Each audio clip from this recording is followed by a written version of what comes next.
Hi everyone, welcome to Converge, where conversations matter and where conversations turn into action.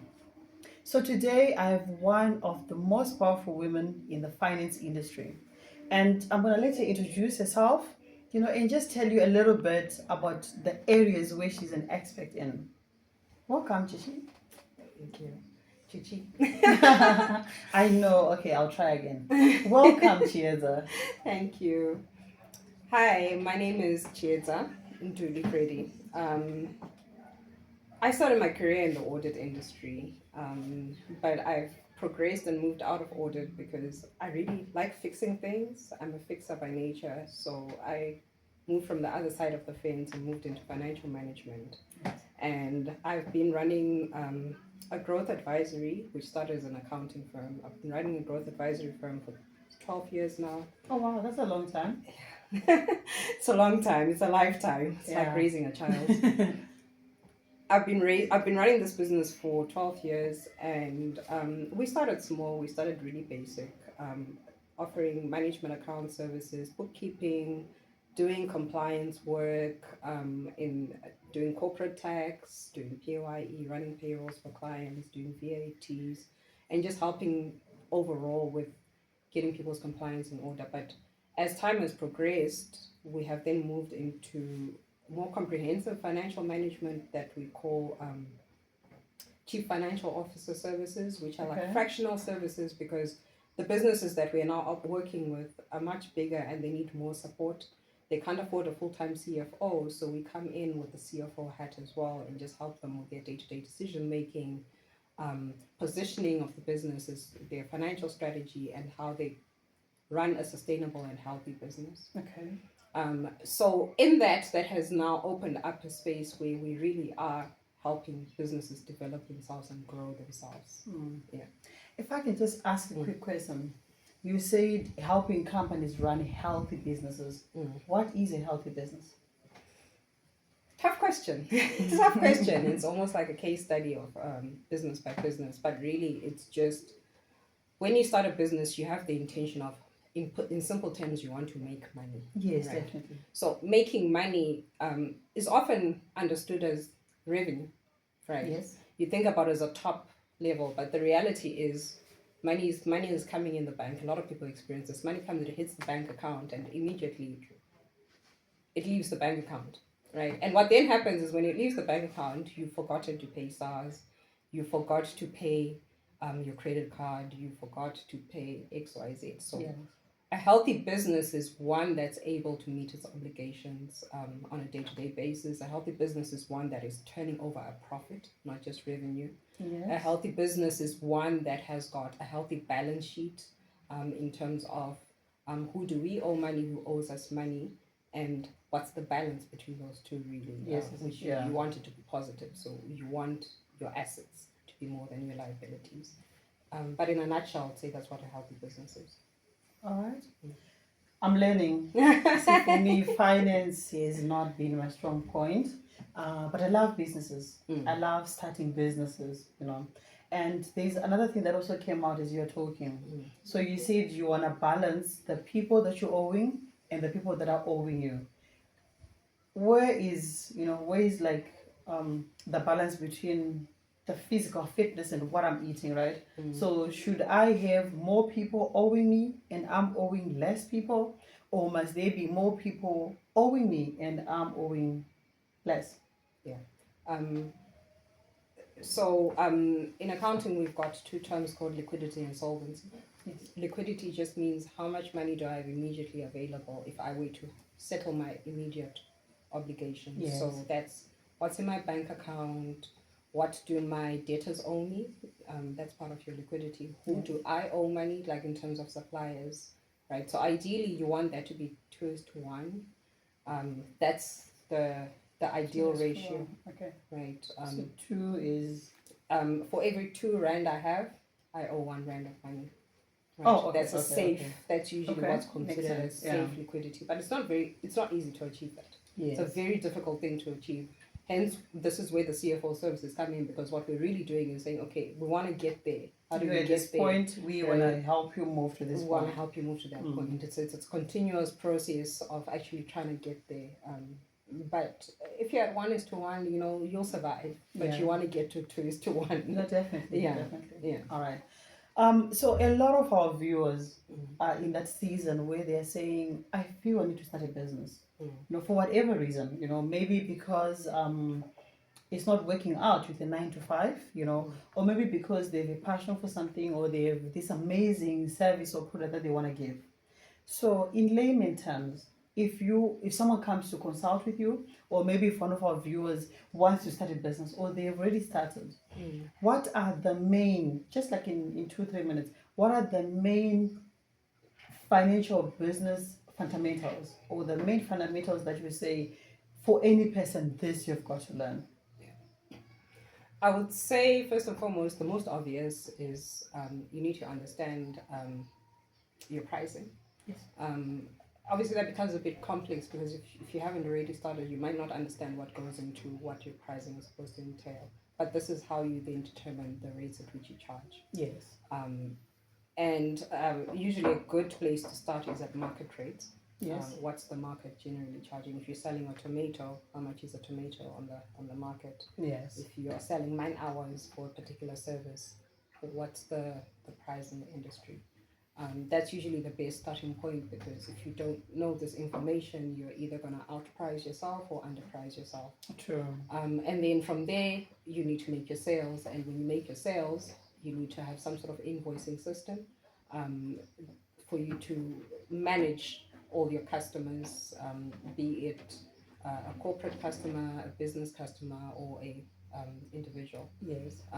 I would usually suggest that there's lots of softwares on the market that you can use. Would you have some examples for us? Sage Accounting, we have Sage. Xero, there's QuickBooks, we have Soho Books. Also, even with the banks, they do have some sort of systems that you can also use. FNB has got a business system that you can also use. I believe it's also got an invoicing systems. Okay. Then from there, you probably should also look at how do you then manage your money on a day-to-day basis. You should have a budget. That is something that's a non-negotiable, in my opinion. You should have a forecast. You should know how much money needs to go out of the business, how much money needs to come in for me to cover these expenses. And that really becomes your baseline in terms of how hard you need to work, Yes. right, in order to bring in that money into the business. Then I would also say, over and above that, you should have a full accounting system. So usually an invoicing system can be standalone, or it can be part of a full accounting system that helps you capture how much money is your business making, how much is it spending, Yes. so you can actually measure your performance and know, are you profitable, are you not profitable. Yeah. That same system is also going to help you generate all your taxes that need to go into the taxman, depending on what region you're in. It's also going to help you understand what you need to change in the business. If it's not performing well, your numbers will be there to tell you that we're not doing too great, doing well, or we're overspending, or maybe my pricing is wrong, whatever it may be. And sometimes your pricing might be wrong because maybe you're not managing your costs well. Not that you need to change your price, but you need to change something within the operations. That's amazing. Yeah. Because what I've realized, right, is a lot of us go into business because I'm passionate. So you go into business, you do a quick Google search. What are my competitors pricing? How can I position myself where I'm not too cheap, I'm not too expensive, but it ends there. Yeah. So what then happens is I'm sitting in a situation where I have, this product and it's selling well and the money's coming in, but I'm not seeing where it's going. So I guess, it really helps. And if I'm to maybe just summarize that part, so you are saying one of the main fundamentals is understanding, your cost versus your profits, so that you can calculate your revenue. And this is an exercise that you can do on your own. And also just understanding things like tax. I think a lot, of businesses, that's where they struggle, where you don't understand that they are key players in your business. So you can be self-employed and you're 100%, the director, but also you are operating in an economy where there is the government. So it's something that needs to be looked at. I like that. It it breaks it down. Because somehow, this whole tax thing and understanding finances, it always feel like I need to go do another 3 years, just do a 3-year course on it. Not necessary. So I think the way I usually try to describe it is having these things in place gives you business visibility. True. And that's really what you want. You want to be able to understand what is happening in my business. So you're not reactive, but you're proactive. And you can actually then make strategic decisions on which direction to take your business. Because what usually happens is if you don't have that visibility, your business either stagnates or you might struggle to service larger contracts, which then becomes a reputational issue. True. Right? Because you don't have that visibility. You might have a big contract and it turns out that your costs are too high, but because you didn't realize this, you then start to struggle and your cash flow issues become even bigger because now you've got a bigger service contract to service. Yes. And more money, more problems.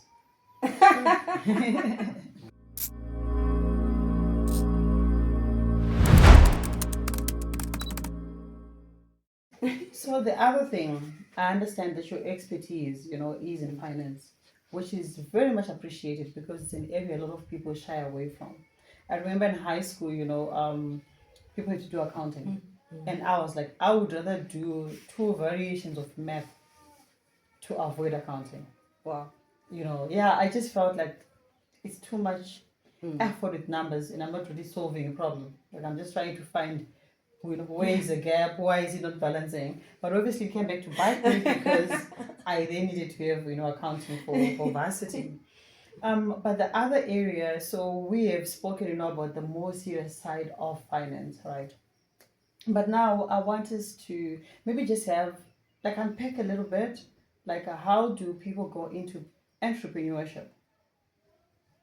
Having that financial factor is a motivation.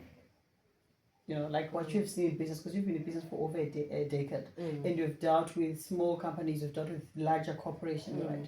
How have, from what you have seen, what would you say is one of the biggest push, that makes people start their businesses? And when it comes to that push being financial, how is it packaged? How is it coming up? I would say that the number one reason that I've experienced is survival. Be it I've lost a job and it's probably my next best option, fastest option for me to just start a business so that I can start seeing some sort of money coming in. Yes. It might be that I'm working a 9 to 5 and my salary is not enough and I want to then use my skills, my services in a different way so that I can bring in some extra revenue. Yes. Those are usually the main reasons. Okay. So like what you're saying, it's usually supplementing an income. Yes. Or out of desperation, now I need to survive, I've got bills. Yeah. Do you feel that sort of have an impact in the business readiness that we are seeing? Because culturally, like what you're saying, most of us didn't grow up with an entrepreneurial mindset where we are saying, I would like to start a business because I'm skilled in this. It comes as in things are not balancing. Yeah. So because things are not balancing, I'm going to start a business. Yeah. So now I get into this business because I have a service or a product to give, but I am zero when it comes to financial literacy. So I'll tell you a funny story. I also started out of desperation. Okay. And as much as accounting is my skill set, I didn't have the skill set to run a business, which is a whole different ballgame altogether. Yes. It's just not the same. I might be able to analyze numbers, I might be able to understand them, I might be able to explain them to you, but as a human being on a day-to-day basis, there's a lot of challenges that come with running a business, which are very emotional and are not technical. Yes. Right? So what then happens is you're so busy just trying to survive and... as we were chatting, about how a lot of people, especially, in middle class, and lower class where some of us are coming from, you don't grow up having entrepreneurs just walking about, so you grow up and you are programmed to study, work hard, get your degree and get a job, and then you do that, but then you realize that with your job and your degree you still can't afford the basics. So now what happens is you start the job. So like what you're saying with the 2 scenarios, where either I'm starting out of desperation for survival because either the job is ended or I'm seeing that this is there's no future, Yeah. or I'm trying to supplement, so this is a side hustle. But now I'm jumping in because I've realized I have this skill and people are willing to pay for this skill. But then my financial literacy is zero. So how then, can we cover that gap? Or even say for someone who is in that situation where they've already started and things are going well, but the finance side is still a horror story to them. How can they align, their business offering, which is excellent, to match their financial understanding so that their business is healthy? That's a difficult one to answer. That's why I'm glad that we have you. That's a difficult one to answer. Or maybe let me simplify it. Yeah. How do we come back from being a business director who's surviving, who's barely making it, or who understands my business but understands nothing About when it business comes? itself. Yeah. Yes, about business itself and understands nothing when it comes to financial literacy. Yeah. Look, I think the most simple thing is obviously to go out and look for the information. Right? Yes. I think there's lots of challenges, like you're saying, in the way culturally we've been raised. We are not exposed to financial education, business literacy, not just financial, but business literacy. While we see it, we might have seen the pictures of success. There's a lot of untold stories in terms of what are the stories of failure and what caused those failures and how do you then turn around failure to become a success. Yes. So what then happens is there's a lot of limiting beliefs that we tend to have about businesses. True. And as long as the visible part of running a business is there, I think I'm doing well. But really, the reality is most businesses I'm barely surviving. are barely surviving, and there's real rot in the background because we don't know. And unfortunately, we don't know what we don't know. And ignorance is not bliss. I found out the hard way. Ignorance is not bliss. So it doesn't help us to say I didn't know. Yeah, it doesn't. And I'm not exempt from that. I didn't know how to run a business when I started my business. I knew accounting, I knew how to translate information, but I did not know how to make the things work in the background so that I could produce results. Yes. And that for me was such a reality check because it's so humbling, being an accounting person and not actually being able to produce the things that I advise people to do. Yes. So I had to go and look for the information. I had to learn. I had to understand not just systems themselves, but I had to understand how to manage the humans that do the work so that I could produce the results. And I had to figure out how do I contain my costs so that I can actually be profitable. I had to figure out how do I work with these people on a daily basis, because what I also started to find out is the higher the staff turnover, the higher my costs were. Definitely. Because what then happens is I'm constantly recruiting and I'm constantly making mistakes. And you're always starting from point zero. Always starting from point zero, which in itself costs money. Right? So it's a journey on its own because you have to go and look for the information and you have to know your weaknesses so that you can actually find how to plug those weaknesses. Do you hire someone so that they can come in whether you're stronger than you? And I think that's sometimes the hardest thing for business owners to actually say that I am not strong here. This is my weakness. I'm not good at this. I need someone who's better than me, who's cleverer than me. But once you figure that out, sky's the limit. Because what you then do is you need to hire people who are cleverer than you. Yes. If you hire people that are cleverer than you, your life will be easy. That's it's what's the word? It gives me hope. Yeah. Because a lot of stories that we hear are all doom and gloom. I remember one of the artists, a very popular artist in South Africa, and they were talking about how now all the performances they're doing is going to the revenue man, and it's saddening because this you would be like, but they should know this. I mean, they actually are wealthy enough to hire people who know. But like what you're saying, there's something that you kept repeating where you are like, get the information, which is why we now have Converge. Because it's easy for people to say, get the information. But I'm like, where do I go? Do I Google? Hi, Google, I'm struggling in my business. Where do I go? You get what I'm saying? But now when we package it to say you're a business, you are doing well. Mm. You are struggling with your finances, so get a financial manager on a contractual basis. So you don't even need to go all out and say, now we have to hire CFO. Because I actually met up with a lady who was talking about how she had just, the salaries monthly were going up to 700,000. So they're doing well, but now she has a massive staff complement, which it becomes a lot of diminishing returns because you have so many people. So it's also understanding what services do you need, let's say on once a month basis. So if you can hire, just for argument's sake, if you hire a bookkeeper, and that bookkeeper charges you maybe 500 rand a month. So at least now you know your books are going to be organized, and that will show you the shape of your business. But I actually have a sad story that I want to tell you as well. So I met up with this lady, and she is such a force to be reckoned in the community. And she's those people who can speak to the youth, speak to the older people, and she's everywhere. She's so good. And I say to her, listen, why are you not running a business? Because if you were to even distribute for the older people who are making stuff, instead of them sitting by the street corner and trying to sell 1-2 pieces per day, if you then become their distributor, you can actually make money for them and for yourself. Just like, I know I'm running away from the revenue man. So he is someone who's very talented. Yeah. But because of the compliance and the financial aspect of business, they've realized, I'm just going to throw in the towel. Yeah, it is a scary thing for a lot of people. Yeah. And I think entrepreneurship is not made for everyone.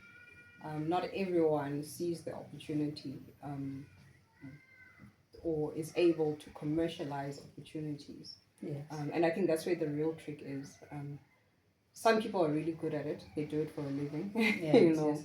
Some people really prefer to help the society, almost like a social service, to just help society and to connect people, and might not be as interested in the profit-making ventures, or it might just be a fear. Yes. Might also be lack of education.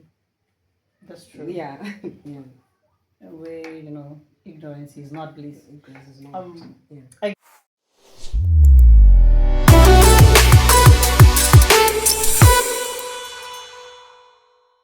guess one other powerful thing that I'm realizing is that, we can have systems. Actually, we can make systems work for us. So, for example, I used to feel like, why should I pay tax? Why should the government, whatever? And I had all these qualms about it, right? Then I realized that, but the government is there for us. So when I make, let's say, my business funding ready, I can literally go to the same government and get assistance, right? And like what you're saying, that we all have different skills. So like as Converge, actually one of our fundamentals, in terms of existence, is the sense that each and every person is good at something. When we put all those skills together, we can make billions, we can create wealth. Because what's happening is there is that person who's not really entrepreneurial. So they don't want this whole gambling of today I'm poor, tomorrow I'm rich. Today I have 100K in my account, tomorrow we're negative. They don't like that drama, right? So that person can now maybe be consistently guiding the ones who are doing it. So everyone has a place. Everyone definitely has a place. Yes, everyone has a place. It's not just understanding, because like what you're saying, sometimes we shy away from things because it sounds hectic. So I will go online on Peanut and I see that a CFO earns 2 million. So I'm thinking, if Chichi's salary is 2.5 million, how do I afford it? And then I shy away from it. And what happens is then I just leave the books and things become a mess. But when you understand that if I maybe get a person as equipped as you into my business on 3 hours per month, in those 3 hours they can help me right a few wrongs and understand it, maybe create a system. And that can cost me less than 5,000. But already now I'm on a pathway of creating a sustainable, a healthy. I like how you say healthy, so the business is not too skinny, it's not too big, it's healthy, eating healthy, exercising, sleeping enough. there is thinkers too much, but I mean on that subject, on that subject, I mean the options aren't always no the subject of the subject of a 2.5 million CFO. Yeah, there are different methods and ways that you can also look at. How do you get your financial advice? You can also get coaching. Yes, you don't necessarily need, which might end up being a more strategic way to do it, because then you start to learn at the same time as you're putting the systems in place. You do it yourself, but you get coaching, you're learning, you're gaining that education. You can go and get a formal qualification as well, if it's then going to serve your purpose and for you to understand the business better, or just of course just outsource it. There's a lot of online tools. YouTube has got a lot of videos on just getting your fundamentals in place, how you can set up your accounting system, understanding what goes where, definitions of all the various elements, because accounting can be quite intimidating. It's a broad subject with a lot of definitions, so it can be quite intimidating. But it's a step-by-step process, just like building the business itself is a step-by-step process. This is just one of the things that also needs to be built. Your business exists to make money, to build wealth. And if you're ignoring the money part, then you're totally ignoring the point of what you're building the business for. That's true. Yeah. What I'm realizing is one thing, humans struggle with is adapting. It's change. We don't like it. But the saddest thing is more often than not, people feel that change it's optional, and yet it's not. So I'm thinking when the time started, when like WhatsApp came and smartphones and everyone kind of like had to jump on that bandwagon, right? It was easier for the younger people, the middle-aged people, but there were some old people who were stubborn in that. They were like, I don't need that. I have my phone as long as it can dial. But you know what happened? They realized that they were missing out on maybe seeing their grandchildren online who had traveled. So it then became a necessity. And in our analysis, we've realized that's what has happened with finance. So in the beginning, people thought, I'm just a small business. So I buy my tomatoes and I resell. I buy for 10, for 10 rand, I sell for 20, so I'm making 100% profit. And no one looks at the transport. No one looks at even the times when it goes bad. But also, I think generally also we've always looked at when things go bad, we are so prepared for war and doom. We are so prepared of loss, but sometimes we're not prepared for gain. So you and I were chatting earlier about people who got these massive contracts, right? Yeah. So now all of a sudden you were supplying just, the wives who are cooking in your street. So you're only supplying maybe 10 households with tomatoes. Then you land a contract at a pizzeria. So now these people are wanting tomatoes on a daily. And they're wanting maybe 20 times that what you used to supply. So it's a good thing. Yeah. But for you, this is a nightmare because one, where you were needing 500 to stock. Yeah. Now you're going to be needing 5,000. Yeah. So this is where we call them standard operating procedures or SOPs. Yes. And if you have standard operating procedures, they then help you figure out what are the logistics in my business and the rules I need to follow for these logistics for me to deliver on those. Yeah. And it can come all the way from for each job role, who does what do they handle? If they handle money, what are the money rules around money? How much money can a person handle? If we bank money, what are the systems and how do we then bank that every day and how do we report it? Who's in charge? You also want to have separation of roles so that you don't open up the business to fraud and to someone, fudging the numbers. Yes. So, as your business now scales, if you have standard operating procedures, it then helps everyone fall in place and know exactly what to do without changing the goalpost every time, which is sometimes what happens when you start a business. When you're by yourself, you think you know what you should be doing, but the reality is tomorrow you'll forget. Know what you don't know. Tomorrow you'll forget that, this is how I should be doing it, right? Yes. And the more people you bring into the business, the higher the chances of things going wrong because you don't have a set of rules in terms of how you operate. You don't have a system. And the nice thing about systems and standard operating procedures themselves is that they also free you as the business owners so that you are not a prisoner to the business and having to oversee every single thing because you've built accountability structures that are visible for everyone to understand. And your people are experts in those areas. Correct. Because in most businesses, you're doing it all. Yeah. So you are the accountant, you are also the marketer, you're also now doing TikTok challenges 100%. and but no, then, I mean, when you start, you have to do it all, right? But I'll tell you what I did when I started. I already started documenting my processes. It was the reason I did that was because I'm the kind of person that just wants to follow a rule. I don't like repeating and having to exercise brain power unnecessarily. Yeah. So I started documenting a lot of the processes and the things that I was doing.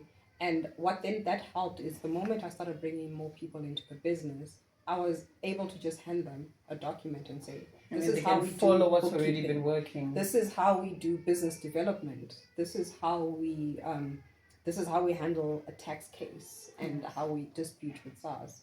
So it then makes it easy for me to just hand over a certain responsibility without having to do it myself. But at certain points, you are going to be wearing lots of different hats. You're the marketer, you're the accountant, you are the in-house therapist, you're HR, you're everything. I think I just have two more questions before we wrap this up. So the first one is, I feel that when it comes to delegating, and moving from being a one-man show and having, people who are skilled in those things, it's an egg and hen situation, because you feel like I need to make enough money to be able to hire. But also logic says when you hire more people, then you make more money.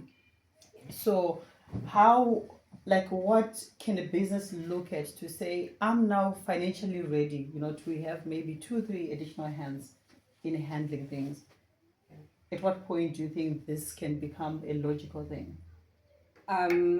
For you to know if you're financially ready, you definitely need to have your books in check to understand what your disposable sort of income is in the business for you to pay out a salary. Yes. I would also then follow that with what's the thing that I'm spending the most time on in the business.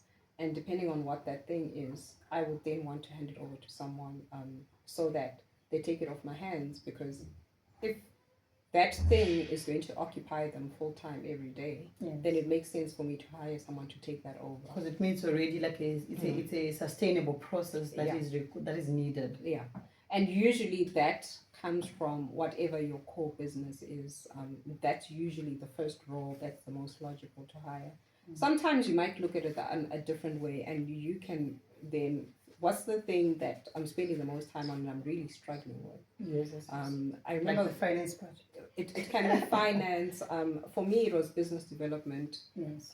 In that, accounting is really a referral business. So what then happens is you get an influx of people who are inquiring, and I just didn't have the capacity to one by one respond to them, scope it out, negotiate fees, lock it in, get them on board. So the first role that I was looking at putting in place after my basic of the bookkeepers was a business development person. And yes. It then paid off a lot, because then that's the person that also goes and looks for more business once they've handled the one that comes with them. So there's actually like a monetary, you can actually measure it.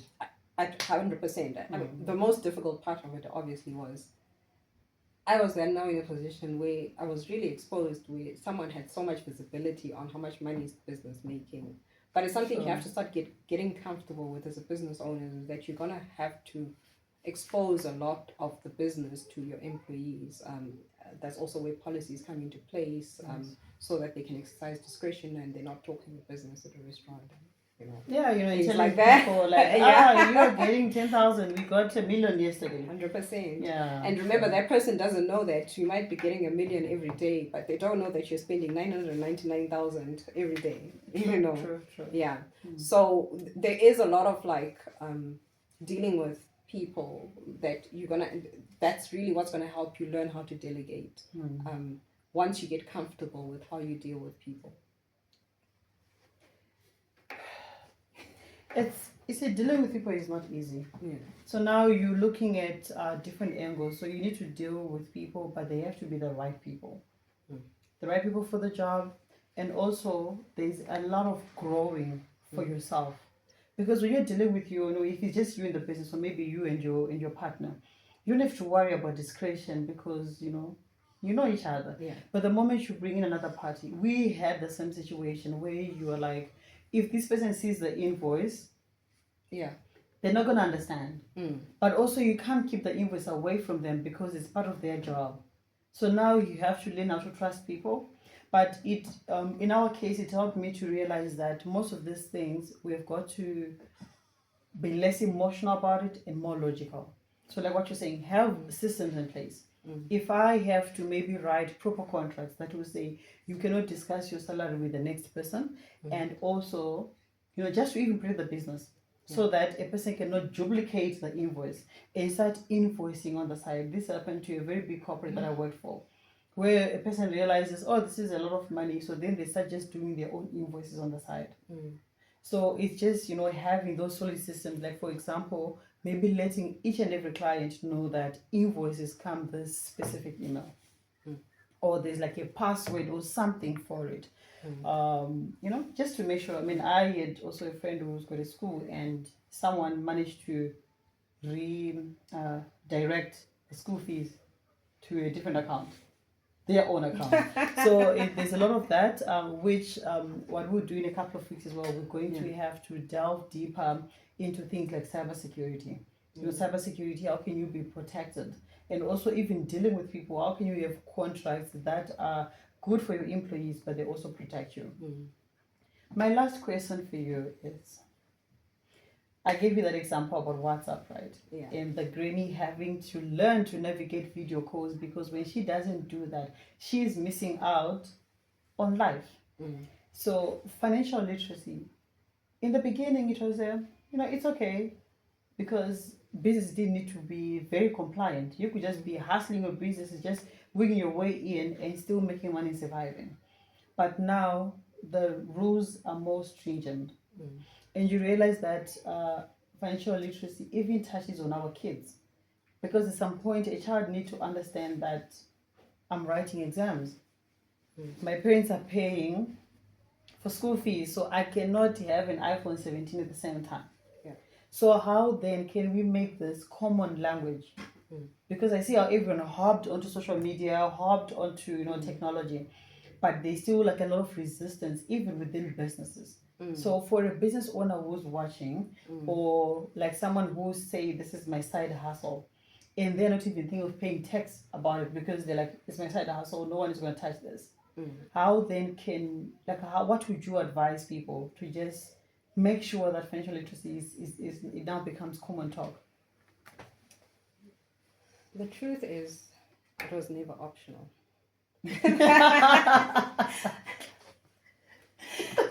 Okay, so we just thought it was optional because we're kind of like getting away with it.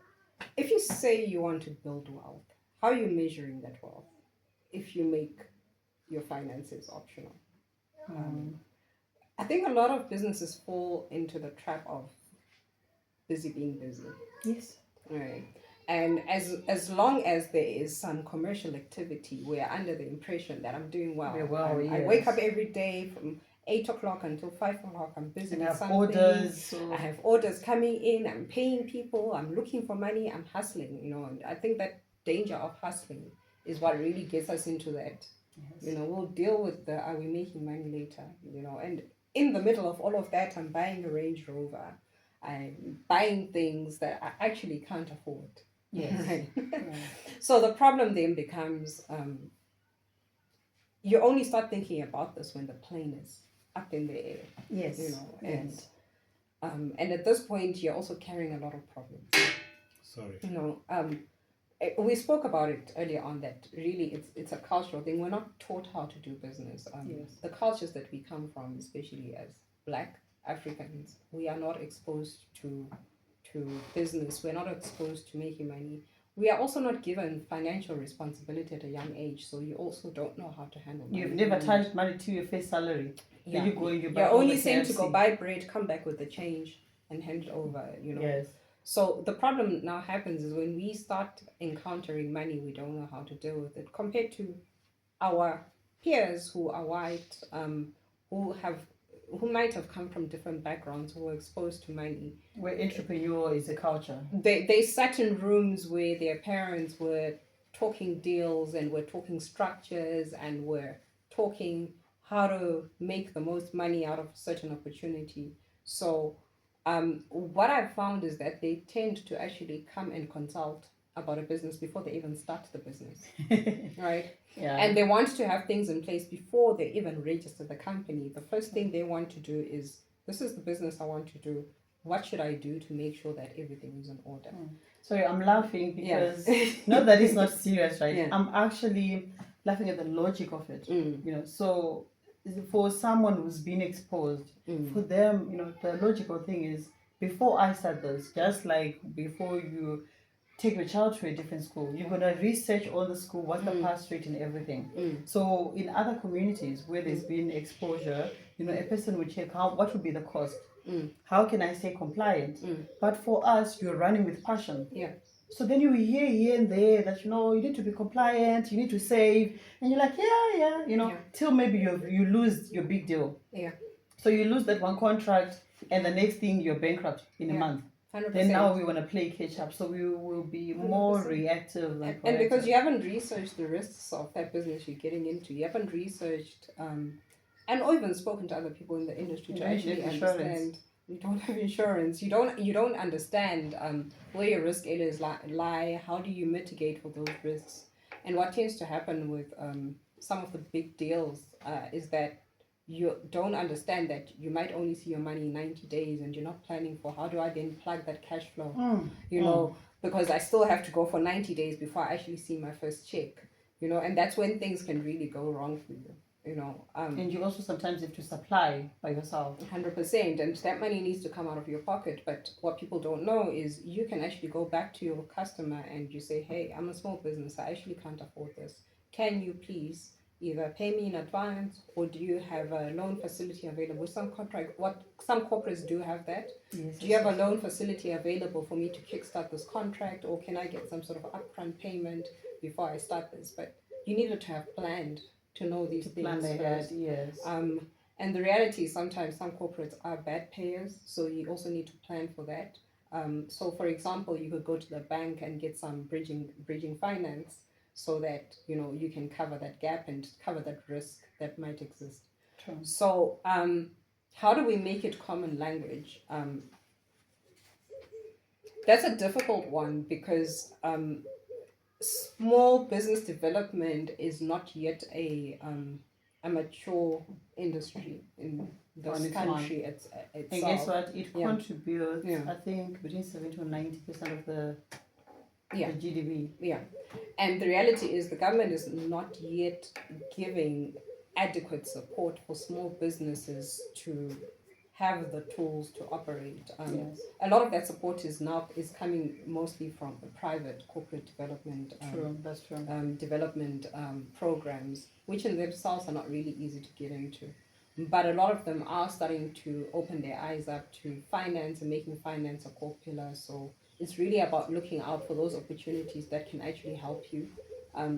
If you're out of your depth trying to find this information on your own, or you don't have the finances to go and hire someone who's going to help you through. Yes, yes. For me, I would then point you in that direction. I think that's really where you can start to figure out how you can succeed. Great. So, just to summarize, to all our viewers, in case you missed something, today we are here with Chieza, and Chieza, her experience, lies in finance, financial management, auditing, and we're just talking about how, unfortunately, financial literacy has not been common knowledge, especially in our communities.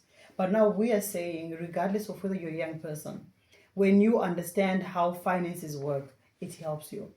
Whether you are running a business, even when you are employed, it actually helps you to understand, where is my tax going? What are the implications when maybe the tax is not paid? How can I stay, knowledgeable? Where can I get information on that? And the biggest thing is, for each and every person, you need to understand your costs and your profits. As simple as that. You are getting an allowance of 100 Rand from your parents per week. How are you spending it? Are you being profitable? Are you being, are you managing it? So I know this is layman. Like I'm talking in general, but even if we go on high profile, if you say you have a business and your business is bringing you 50,000 a month or 1 million a month, do you understand your expenses? Do you understand your revenue? Do you understand your costs? So let us seek this information, because ignorance is not bliss. And when we have this information, we are empowered. One of the easiest ways to find information is consult. If you go on the career portals, if you go on LinkedIn, Peanuts, if you go even on Google, look, maybe do a search on career coaching or business coaching, and they can always lead you on how to find someone who can explain those things. Trust me, ladies, it's very easy. It is doable.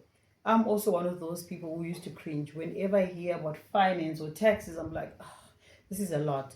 But remember, what you understand, you've conquered. In what you have conquered will stop being a prayer point or a burden or a nightmare in your lives. So seek the information, be empowered, and let's do this. Let's be profitable. Let's create the wealth. We'll also list a few companies, businesses that help with financial literacy, or some websites where you can get information. All right. Thank you so much for joining us, and thank you for coming through. It really was a pleasure. Thank you for having me.